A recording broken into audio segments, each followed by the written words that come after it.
Freedom, America's founding principle. Countless men and women have sacrificed their lives to protect the freedoms that Americans enjoy.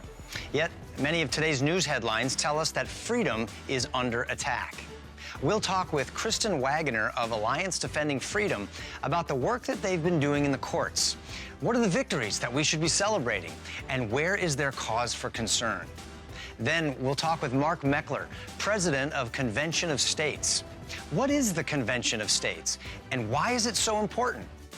Let's talk about it right now on Takeaways. I look for opportunities to not only share why these freedoms are important for everyone, but why actually following biblical principles and recognizing that biological distinctions matter, that actually contributes to human flourishing. Jesus Christ came as the king, right? Not a traditional king, a new kind of kingdom, but it was very political.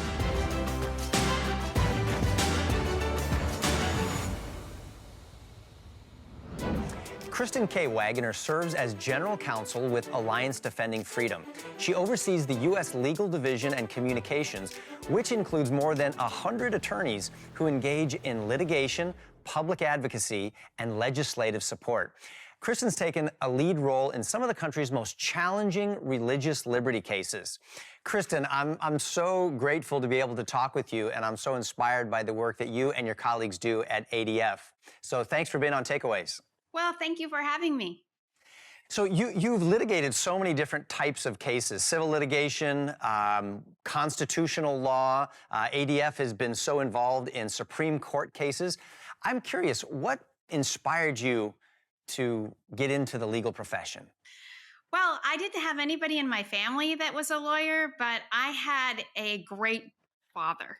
My dad, he just, from the time I was born, he talked to me about God's purpose in my life and that I needed to find it, and that if I didn't, I would be wasting my life. And that led to me just praying about it. And at about the age of 12, I just felt like God was directing me to become a lawyer to defend religious freedom and Christian organizations.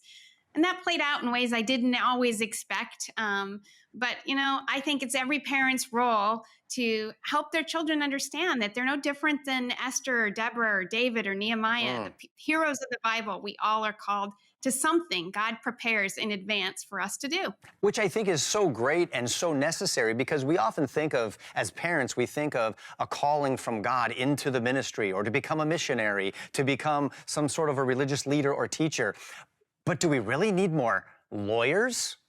I mean, is the world a better place with more lawyers? So you feel that this is a calling? Oh, I absolutely do. I think the world is a better place with Jesus-loving lawyers, because God is a God of justice and truth. Those things go together, as does compassion. And so it's been my privilege to be able to serve in this way. That's awesome, and I agree with you 1,000%. So ADF has had 9 successful cases before the court in the past 7 years, including the famous Hobby Lobby case, which allowed corporations to opt out of covering contraceptives based on religious beliefs. Help us a little bit with this. What tipped the scale in your favor when arguing that case? Well, I first have to tell you there's an update. We've actually had 13 Supreme Court wins in the last 9 years now. Wow. And we just got one granted. We've got one coming up too, but we can talk about that later. In terms of the Hobby Lobby victory, we represented a small business owner called Conestoga Woods, and that case was litigated at the Supreme Court with the Hobby Lobby case. It's known as the Hobby Lobby case. And basically, it involved closely held corporations, family businesses, who were facing a rule that the Obama administration passed that basically said that businesses and even eventually nonprofits would need to include abortifacients in their employee insurance policies. And so for the owners of Hobby Lobby, as well as Conestoga Woods, they said that violates our convictions. We can't participate in the taking of human life. And that case went up to the U.S. Supreme Court, and we were able to win it there, which ensures that families are able to live out their convictions. They don't have to leave their First Amendment rights or their religious beliefs at home when they go to their office. You've also successfully argued cases defending religious freedoms, like the case of the Christian baker who refused to bake a cake for a same-sex wedding. What made you take on that case? That was kind of unique. That's not the pro-life issue. Why did you guys take that on? Well, at ADF, we're committed to generational wins, and that means that it's our job as Americans to steward freedom during our generation and hand that freedom to the next generation. And I think that the case, Masterpiece Cakeshop, frequently is misrepresented in the media. What was involved in that case was whether an artist, a cake artist, who's using words on the cakes, who's hand sketching and painting cakes, can be forced to express a message that violates his deeply held convictions. And the Supreme Court, we won that case in a 7-2 decision, said that that violated Jack Phillips's right of free exercise of his religion. And really, I think it would be great to talk a little more about how that case came to be, because it started in 2012. And now we're seeing a very similar case that the court just agreed to hear, which is called 303 Creative. And that is involving the same issues, but on the free speech side of things. Some people might be tempted to think, well, it's just a cake. Why is this? Why are we making such a big deal about this? Why would this go to the Supreme Court? It's a cake. It's icing. But you're now saying that that serves as maybe a precedent for what will happen in the future. Why is that? Why is it so important? Because that's how the law works. That's how our justice system works in America. So first of all, when we think about decisions that have been made when we don't stand for our freedom, those decisions lead to future decisions and an expansion of that precedent.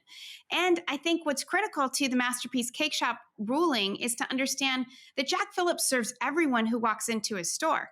The objection wasn't to just designing a cake.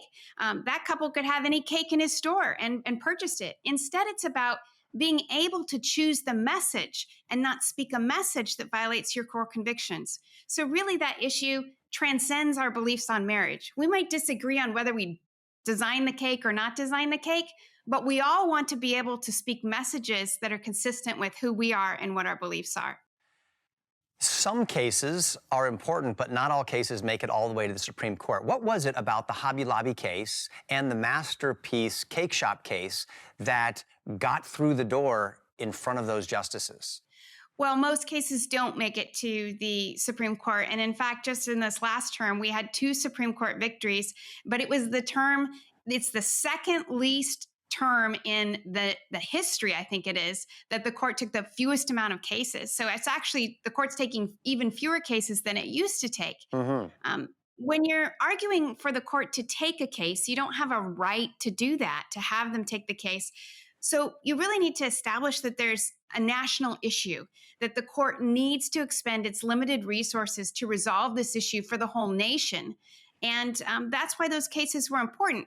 And that there's essentially a grave constitutional issue at stake is also another way of getting the court to take the case. And that was true in both of those cases. How do you prepare when you know you're going to be arguing a case that is essentially dealing with 2 competing moralities? Because you know the people on the other side of the issue probably have an entirely different worldview and a different base for their morality, and they're arguing from that morality.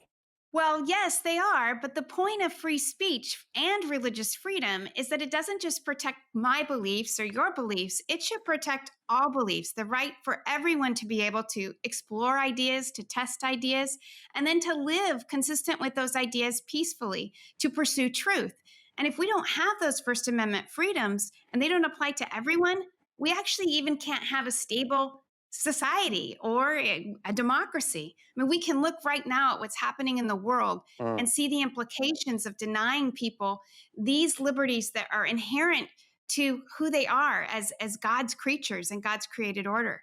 Now, somebody told me that you often wear a silver bracelet that has something inscribed on it for such a time as this. Is that true from the Book of Esther? There it is. Right here. I have 2 bracelets that I wear. That's one. And the second is one that reminds me when we started Jack's case that we need to see it through. And so far, we've been working on that issue for a decade. So I have that bracelet on today as well. How do you prepare when you're going into a case and you know that you're going to be arguing something that is incredibly controversial? Like when you were asked whether you believe it's possible for a person to be transgender, you know that you're stirring up the hornet's nest here, and this is not going to be easy. How do you mentally prepare for that? Well, it's interesting that you asked me that. I was at Yale Law School last week, and you may see some articles come out about the protests that took place there. And that issue was a big issue. But I think that what it underscores for me is the importance of not only being willing to defend the right to speak the truth, which we've talked about, to defend our mission is to keep the door open for the gospel. So to keep that door open for all of us, but we also need to walk through that door and share that truth. And so I look for opportunities to not only share why these freedoms are important for everyone, but why actually following biblical principles and recognizing that biological distinctions matter, that biology matters, that boys and girls are different, that actually contributes to human flourishing. We know that what the scripture says about all these different issues, but we also know that God provides these guardrails for a reason, because they help human flourishing. And in the issue of transgender individuals, it's primarily women and girls who will suffer the most if we adopt this radical ideology. And that's why I think you're seeing even some progressives who would never agree on any other issue with someone like ADF agreeing with us on this issue of men essentially identifying as women and vice versa, because it harms humanity and families. When your opponents in the courtroom try to portray you as the villain, and that you're perhaps weaponizing the right to religious freedom in order to harm other people, how do you deal with that? When that comes up, I try to explain again those basic truths, which is, first of all, these freedoms that we advocate for, they're not only in our Constitution and our First Amendment, but they're innate to just human dignity. An inalienable right means that it is present in all of us, and we should all have the right to explore the meaning of life and to be able to peacefully live consistent with it. And so I'm not trying to deny others that right, but I am trying to ensure that those who want to essentially crush beliefs and individuals and purge them from the public square who hold traditional beliefs on sexuality, that violates the Constitution. And the way, again, you get to pursuing truth and finding those answers is by being able to speak freely. We're not afraid to be in the marketplace and to convey ideas and to debate ideas. And for those who would seek to weaponize the law against us, I think that demonstrates maybe that they're not interested in pursuing truth. Does all of this ever take a toll on you personally? It can, if you don't have the right perspective. I think that God is so faithful in all of our lives. We talk a lot at ADF about we want to litigate excellently. We want to win at the Supreme Court. We want to be fierce advocates that when the ACLU or the Human Rights Campaign sees we're in a case, they are worried sick. But we also want to be faithful in our witness and to leave those results up to the Lord. The outcome is in his hands. And I've seen so many cases where we may have lost at certain points, and seeing God use those points in our clients' lives, in their friends' lives, to literally bring people to him or to save babies who, be able to witness to those who would be wanting to have an abortion. He will use all things for his glory. And that inspires me. You're such a great representative for ADF and for all of us as you are contending for ideas in the public square. Kristen, that's awesome. God's using you in a monumental way. What does it feel like to lead cases that are literally making history? In so many ways, it's very surreal. But I want to go back to kind of what you started with and has been a theme in some of what you said, which is how do you do this work balance? And, really we provide that air cover, but it's the human heart that has to be moved. And I would just again say that in doing that, our lives travel on many different paths. And so being able to have this be a legacy for my kids and my family, to have them be trained up in this way and to understand it and to know that we're impacting future generations.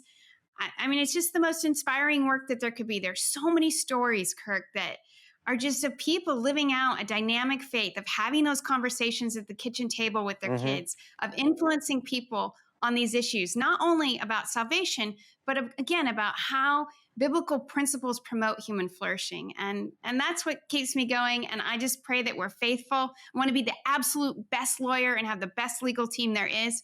But ultimately, we know these wins come solely from the hand of the Lord. Well, if for whatever reason I find myself in court, I know who to call.